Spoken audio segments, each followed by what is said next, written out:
Hi there, how are you doing? Welcome to the channel.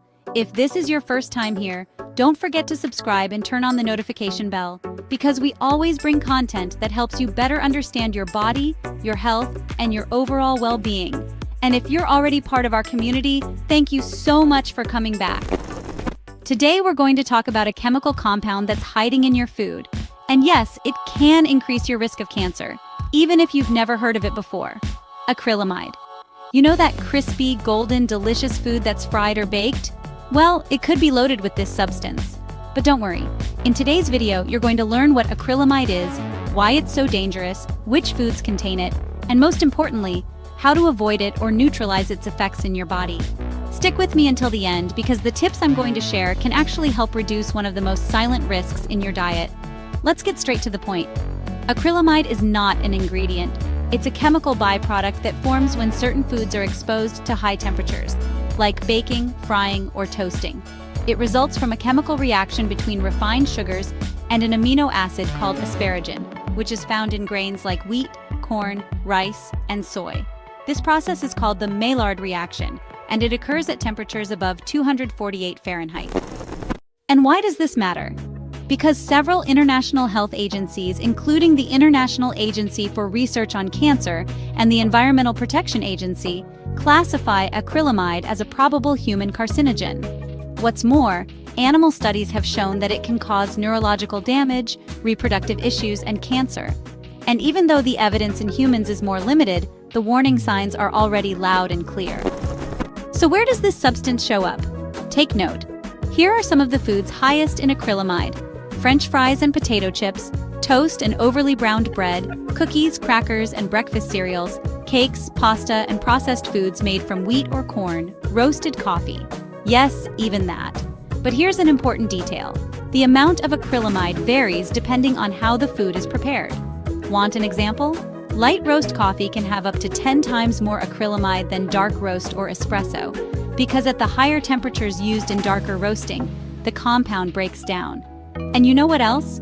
Foods fried in refined vegetable oils like soy, corn, and canola tend to form even more acrylamide. In contrast, saturated fats like beef tallow or coconut oil produce much less. That means the type of fat you use also affects how toxic the food becomes. For instance, back when McDonald's used to fry their fries in beef tallow until the 1990s, the acrylamide levels were lower compared to today's vegetable oil-based methods. Now, let's talk about solutions. If you want to reduce your exposure to acrylamide, here are some effective strategies. Prefer gentler cooking methods. Steaming, boiling, or sautéing are much better than deep frying or baking at high temperatures. Avoid overly crispy or browned foods. That burnt edge of the toast? Better to skip it. Use more stable fats like butter, coconut oil, or olive oil. Swap out refined sugars for natural options like honey, molasses, or coconut sugar. Avoid ultra-processed foods. They're loaded with ingredients that promote acrylamide formation.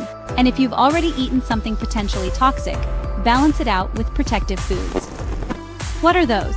Foods rich in protective compounds like cruciferous vegetables, broccoli, kale, cabbage, arugula, garlic and onions, broccoli sprouts, spinach, and spirulina.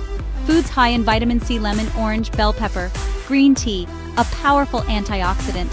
These foods help your body neutralize the effects of acrylamide and strengthen your natural defenses. Let's recap. Acrylamide is a toxic byproduct found in foods cooked at high temperatures. It's linked to cancer risk and neurological damage. Fried foods, ultra-processed products, and roasted goods are the worst offenders. You can reduce your risk by changing how you cook and by choosing better ingredients. And you can protect yourself with a diet rich in vegetables and antioxidants. You don't need to panic, but you do need to know what's going on your plate.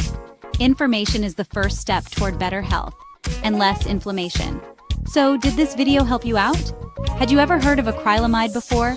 Comment down below if you were surprised by any of the foods on the list, or if you already follow some of the tips I mentioned.